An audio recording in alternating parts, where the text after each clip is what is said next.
Hello, everybody. How are you doing? It's Damon yet again, and today I felt like doing basically taking a page on my good friend Chris Lodiki's book, who's on YouTube and doing great booking videos. I decide I want to rebook a WrestleMania that's already in my favorite WrestleManias of all time. Why? Why would I do that rather than take an older WrestleMania like WrestleMania 2, WrestleMania 11, WrestleMania 9, to uh, 2? Because WrestleMania 2 isn't that good as many locations. 9 because of the whole booking scenarios and the fact that half of the results on that pay-per-view, if you look back, nearly half of them are countouts or disqualification on WrestleMania in 11 because there's only 7 matches, like two, three, only two of them seem important in the long run. But to me, that's an easy challenge. You take a WrestleMania that's bad and all you have to do is make it good, and you already succeed. I want to take a WrestleMania that's in my top 10 best WrestleMania of all times and make it better. But there's a caveat to that. For this to happen, I have to you add a what if to it. I have to precede this with a what if. And my what if is the following. What if the Montreal Screwjob didn't happen in its current phase, in its current way, its current form? That would mention one thing. So that the screw job as we know it did not happen. Now you might probably say, "Hey, Damon, didn't you say you were, you know, in attendance at the Survivor Series 1997?" Yes, I was. And would that change the experience? Wouldn't that make it less historical? And here's my answer to it. The screw job, the ending of the match doesn't change. It still would end up like this: Shawn Michaels winning the title for the third time in his career via a screw job. Except a very different thing happens. That ending will be approved by Vince, Shawn, and Brett. So it would be portrayed as a screw job when it be anything but. Yeah, that's right, you'd be fooling the marks. And I think, it might sound ridiculous now, but I think it would have been very, very effective. You get out of your way, like Brett doesn't lose, Shawn wins the title, Brett knows about it, and Vince McMahon's Mr. McMahon character is created. Of course, there could have been a third option. And in that case, where I really pin down the blame mostly on the person who should be blamed, Vince McMahon, because he owned a company. If Brett really is adamant about not losing the title, Shawn wants it back, but he cannot pin Bret Hart or make him submit in his hometown. About number three, you introduce a third party, or even a fourth party, maybe a fatal four-way or three triple threat match. You could have Shawn pin whoever's the fourth one, because you could have Undertaker in a fourth one. Maybe, I don't know. I don't want to exaggerate, but put Tom Brady in that match in that case, or put the Brooklyn Brawler as mentioned it because he won a battle royal in Madison Square Garden, and then you have Shawn pin the Brooklyn Brawler to get massive heat because he pinned somebody who's a premier talent. But I thought even if it's not gonna play in this video, you could have also add in a very very good twist a last minute replacement in a triple threat match, and it could have been Owen Hart. Owen versus Brett versus Shawn. Why would that be a great element? Because Owen would be faced with a dilemma. His loving brother Brett is the match in the match. He's always siding with him over Shawn Michaels, and Shawn is a mortal enemy of the Hart family. But Owen always wanted to be WWE champion, and Brett won his second WWE championship at WrestleMania 10 the same night that Owen beat him fair and square, and his win is forever eclipsed by the fact that Bret Hart ended the night, the main event of WrestleMania, as WWE champion. So Owen will be conflicted there. And let's not basically say, oh, but you cannot do it last minute. You cannot pull off uh, a pay-per-view main event last minute and change it all. I beg to differ because they did it 2 years later when Stone Cold Steve Austin was injured. And then with the Big Show being WWE champion. Okay, he dropped it back to Triple H afterwards, but still, wasn't the greatest moment, but was still a good moment. You could have easily done this. They did it also at another Survivor Series, Survivor Series 2008, when Edge returned out of nowhere to win the WWE title. They could have easily dropped the title to Owen Hart for that time. You could have easily have done it in that case that maybe like this, Owen finally pins Brett. And then Shawn beats Owen. But again, that could have been a way out there if you really had to do the screw job as intended, as basically intended to, but it's not the case here. The case here is the screw job would be intentional and pre-planned by all parties, and it would still have happened the same way. Up until January, in which case Brett is off TV. It would still lead up to Brett being off TV, and Bulldog will be injured. And again, the same build up to D-Generation X. And at D-Generation X, after Ken Shamrock wins over Shawn Michaels via disqualification, Owen Hart returns. Now, Jim Nada will be out of the company, and with all respect to him, of the 4 individual wrestlers of the Hart Foundation, Brett, Owen, Bulldog, and Jim Nada, it was easily the least talented of the bunch. So we don't need Jim Neidhart anymore. But going to January 1998, you would have many, many great things in terms of booking. You would have a 30-man Battle Royal, 30-man Royal Rumble. And you would have many elements of this. I would have Undertaker being part of the Rumble. Because to me, I want the Rumble match to be the last match of the show. So there will be before the main event, there'll be Shawn Michaels defending against Owen Hart in a steel cage match. After the first Raw of 1998, where Owen Hart beats Shawn Michaels via disqualification, you have a rematch in a steel cage match, and I would have Owen Hart beat Shawn Michaels to win the elusive WWE Championship. It's the one title he didn't get to hold in WWE. And then the Royal Rumble, you know what happens. You would have Stone Cold Steve Austin. You would have basically, Stone Cold Steve Austin. You would have The Rock at the end. Rock will be number 4 and last at the end as always. Mick Foley would be part of the fray. But Farouk would not be part of the Final 4. The Undertaker will be part of the Final 4. Basically, the final 6, I can basically say the final 6 will be, because I thought Chains wasted the spot there, it will be Stone Cold Steve Austin, The Rock, The Undertaker, Mick Foley, Farouk, and Mark Henry. In this case, I would make sure that basically Mark Henry gets eliminated by the unexpected team of Undertaker and Farouk. Soon after, Undertaker big boots Farouk out of the ring. Undertaker delivers a chokeslam to Stone Cold Steve Austin, to Dude Love, Mick Foley, and does one to Stone Cold Steve Austin. As he does a sign for Tombstone, this is when you hear Kane's music comes out. You think basically after the supposed alliance that they can come in and that Kane is going to try to help The Undertaker win. But no. He does the fireball to the face on The Undertaker, turn on him, and Mankind eliminates, or Dude Love eliminates, The Undertaker. But The Undertaker will be writhing in pain on the outside. Kane remains at ringside, so you could have basically a part of the match where, both Austin and Dude Love team up against The Rock, and throws him off the top rope and onto the floor. But as a reminder, basically as a match the year before, the referee did not see The Rock's elimination. So during that time, the old Austin and Dude Love, in this case, will be forced to. Basically, allies are forced to fight one another. And this is the reason why I feel like they would have no station, because they think they're the last 2 remaining. And same setup.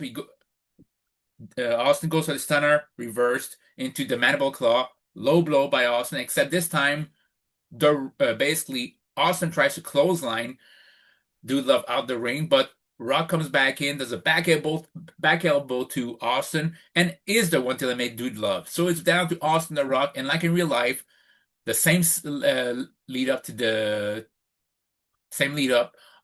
Rock tries to move, stunner.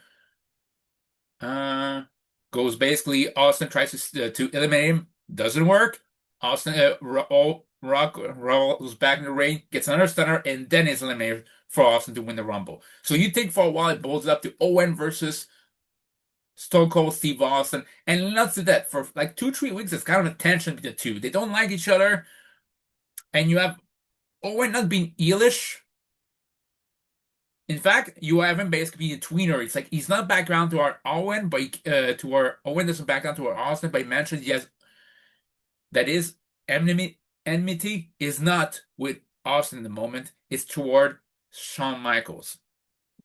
And every time they come face to face, DX ambush them basically, and Shawn Michaels, I wouldn't say physically, but basically blackmails Sergeant Slaughter into getting his WWE contract rematch and his stipulation, and he does. And as I mentioned in the what if scenario, if Owen became the WWE champion, same scenario would apply. Owen would basically try to fight Shawn Michaels like AJ Styles tried to fight Magnus in TNA in 2014. In other words, Shawn does nothing. So if regardless, he got injured at Royal Rumble 1998 in real life like this, even if it doesn't happen with Owen Hart, doesn't matter. Just to give a break to Shawn Michaels' back. You have Los Virtua tries to interfere against Owen. Owen basically manages and kicks all of their asses. You have the New Age Outlaws come out, try to interfere and try to hit, I don't know, Owen with leg crutches. Owen ducks, and by mistake, Billy Gunn attacks Road Dogg. And yeah, and after this, Road Dogg is out. Owen Hart does a enziguri to Billy Gunn. It's out of the equation. Only for basically it's between you and me, he says to Shawn Michaels, until Triple H and China come here. China basically tries to intimidate the referee. Owen basically demands that she gets off the apron, but leads to Triple H getting a pedigree on a steel chair. Shawn Michaels win without doing anything. It still leads up. It's a Raw before No Way Out, and No Way Out comes out the same way. Now, so basically, there's a lot of build up there that's similar, but Kane defeating Vader doesn't lead for Vader. Vader doesn't leave, doesn't take a hiatus. No, he's just transitioning to a feud with Kurgan. Kurgan, who basically threw out Recon and Sniper of the Truth Commission, and they're gonna have a feud with one another. Who's the biggest giant? Despite the fact that Kane kind of is, because I felt like I don't know why Kurgan after build up that crazy doesn't have a match at WrestleMania. We have Jeff Jarrett, who's a NWA North American champion, who after he lost to Ken Shamrock left the NWA and never mentioned again that he was North American champion. In this case, he'd still be North American champion, and for a while, it'd still be the North American title, but NWA North American title, but he would refer himself to WWE/NWA North American champion. And would fend off challengers week after week, but it would be basically preliminary talent until somebody challenges him up to it. And I have two choices there. It might be the Lethal Weapon Steve Blackman, was undefeated at the time, or it could be the British Bulldog. Because at this point, I don't think people will want to jeer the Hart Foundation. They would all branch off in different directions, but they will all be faces. And like basically this, like a similar this as the Generation X pay-per-view, at the end of No Way Out in Texas, Shawn Michaels would show up on the ring apron, despite having basically making sure that Savio Vega took his place. Who comes out to return to ambush and pummel Shawn Michaels to the ground? It's, of course, Bret the Hitman Hart. He returns at February No Way Out of Texas. And while everybody's distracted by Bret Hart's return and ambushing Shawn Michaels, Stone Cold, Owen Hart, Mick Foley, and Terry Funk just beat Savio, Triple H, and the Outlaws by himself. Now, on to WrestleMania. So, What would I build up that's differently? First, we mentioned for the tag teams, the tag team division. I mean, it was basically a lot of tag teams in this, and would have basically a lot of things would happen. The new Midnight Express would indeed return, but in this case, I would have somebody who's a part of Jim Cornette tag teams, basically a pillar of Jim Cornette tag team wrestling, and Tom Pritchard be one half of the new Midnight Express with Bob Ollie, not Bart Gunn. There's a reason for that. Ahmed Johnson, he wouldn't be out of the company. I would have basically have him because I thought it was weird that it's not at WrestleMania by there being there 1 month prior. I would have been him being part of the tag team battle royal with Chains, teaming up with Chains because I think they were basically in the teaming up in the attrition match at No Way Out against the Nation of Domination at 10-man tag.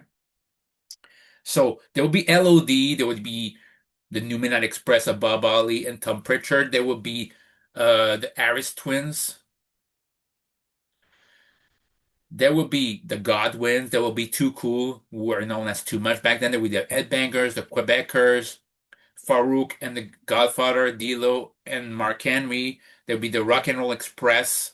Recon and Sniper would be part of that team. There'd be Flash Funk and Tom Brandy.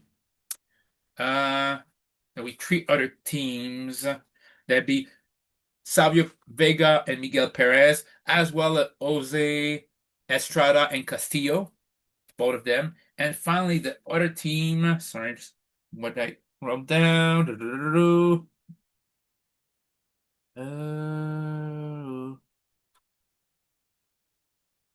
What's the other team? Uh,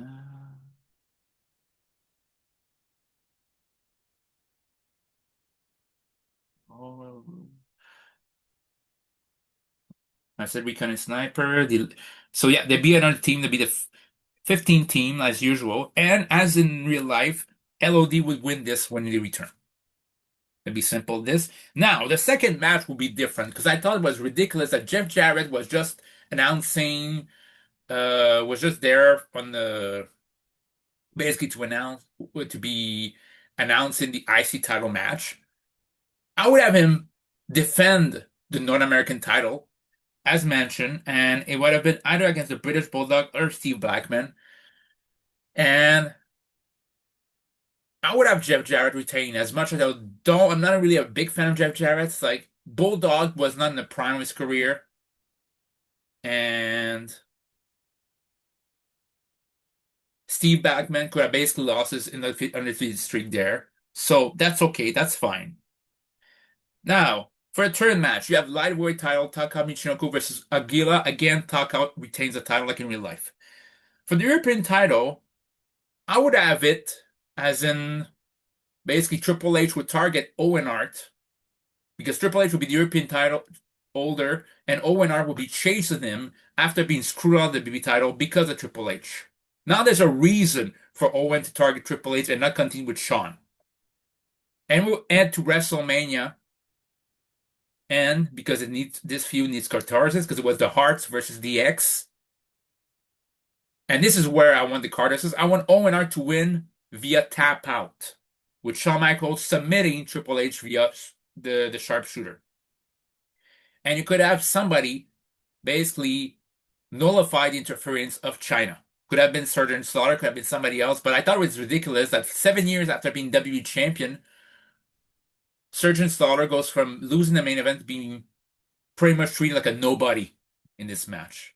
I didn't like that China treatment. I would have basically China been, I don't know, have her interfere, be nullified. Basically, maybe the powder will hit her eyes, and basically she doesn't know what happens, and by mistake she low blows Triple H, and you know, well, she low blows Triple H when she thinks that Triple H is leaning against the ropes, but it's actually Owen Hart who's forcing Triple H against the ropes to make sure that Triple H receives a taste of his own medicine, and then locks in the sharpshooter for tap out.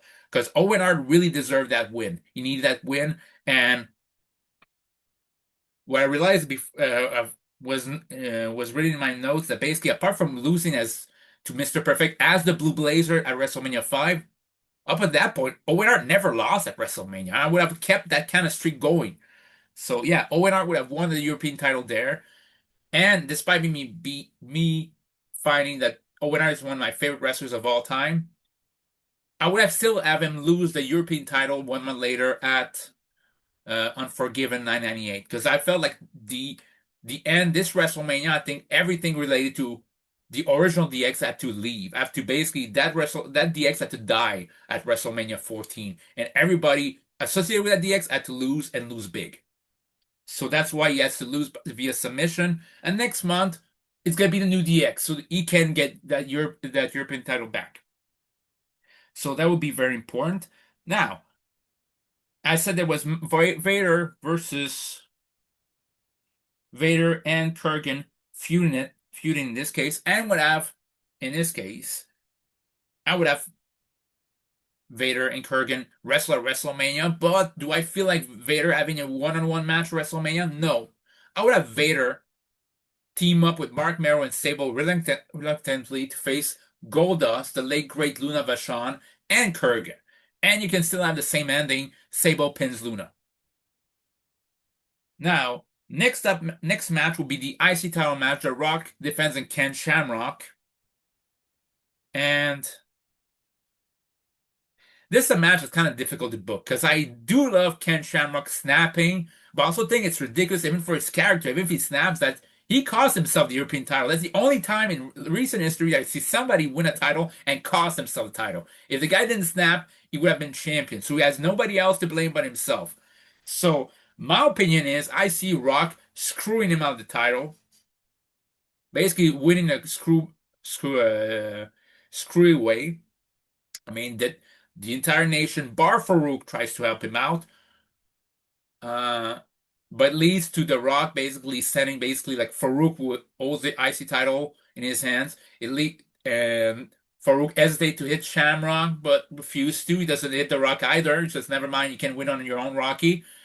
And leads to Rock inadvertently throwing Ken Shamrock onto Farouk, which hits him, which at the same time inadvertently hits Ken Shamrock in the head with the BB Intercontinental title and leads to the Rock Bottom 1, 2, 3.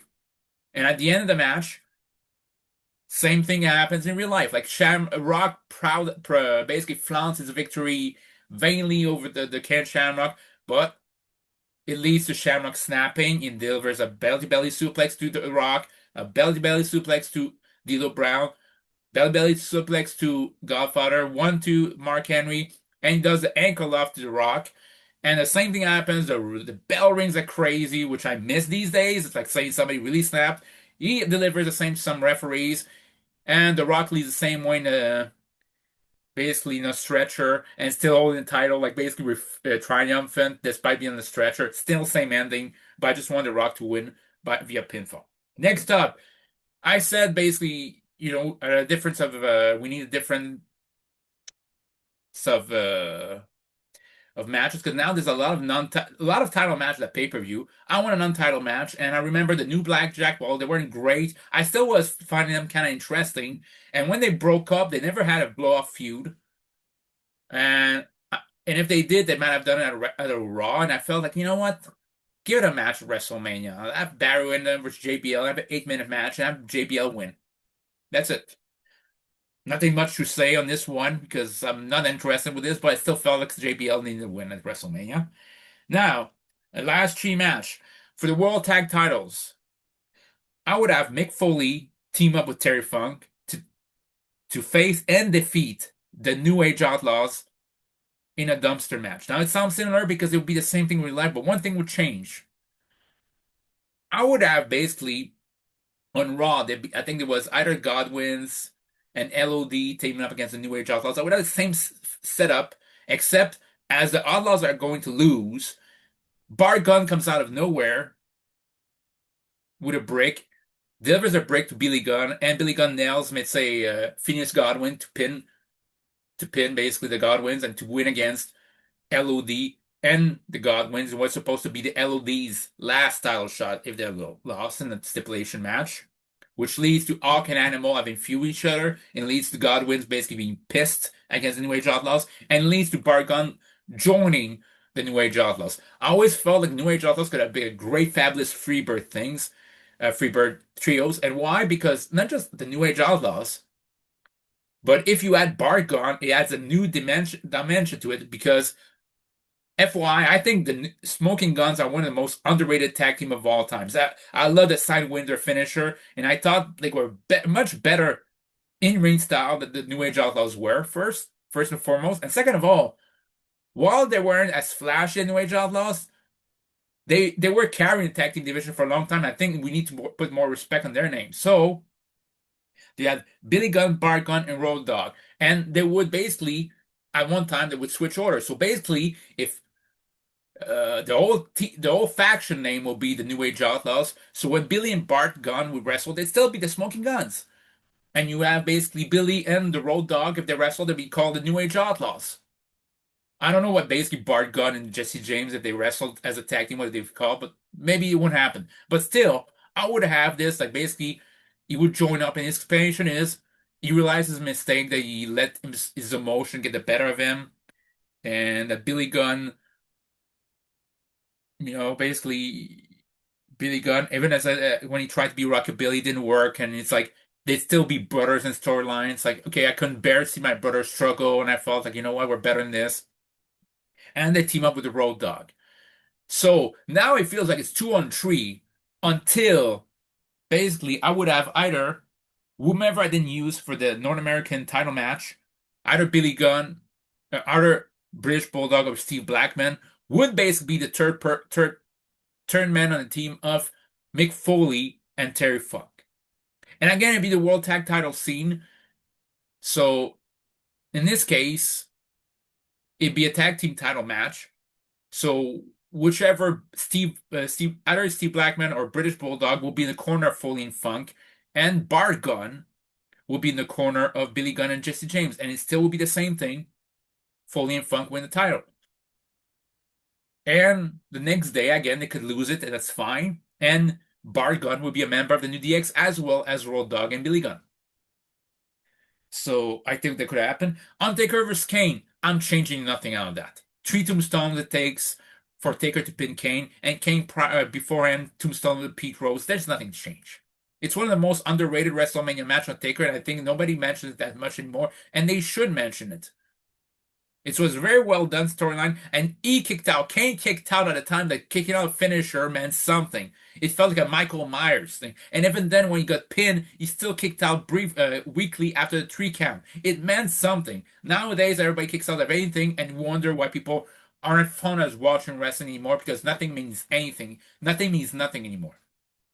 Now, what will be the BB title match? It'd be the newly champion from February, Shawn Michaels, after a screw job over Owen Hart, defend against the older brother of Owen Hart, Bret Hart, who comes back as WrestleMania match and says to him, now it's announced that it is Bret Hart's final match.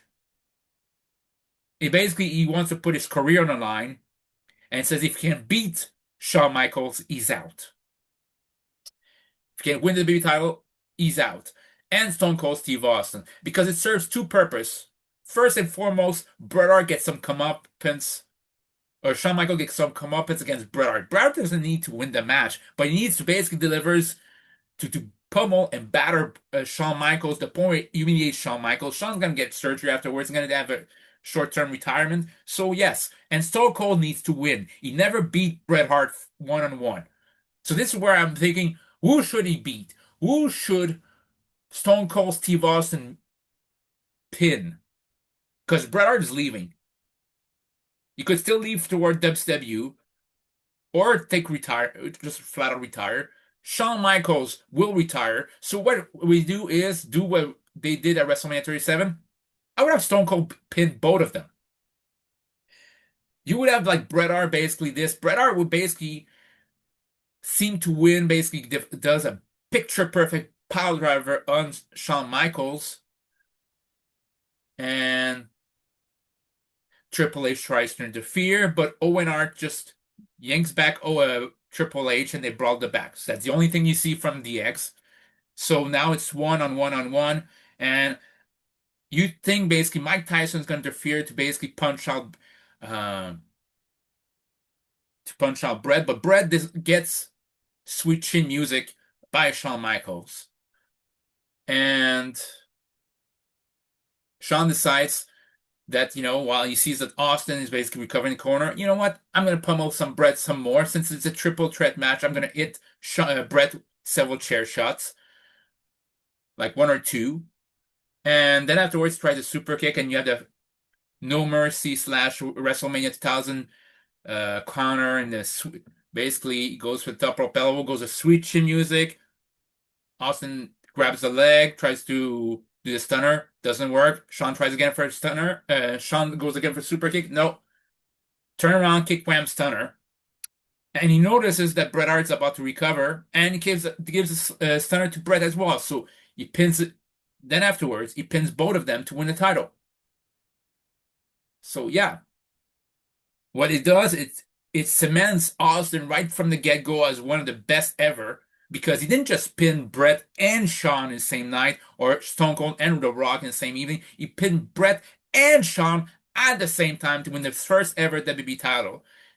He basically removed the burden of never have been beaten Bret Hart via pinfall. And he also does the same with Shawn Michaels, the first match, that basically the first time that he ever pinned Shawn at the same time while ending his feud with DX. He ends his feud with Bret Hart, and Bret can leave, Shawn can go to retirement, and then you move on to the next stage of your career. So that would be my WrestleMania card. So let me know what you think about my WrestleMania 14 card. Let me know in comments down below. I'll see you guys later. Bye.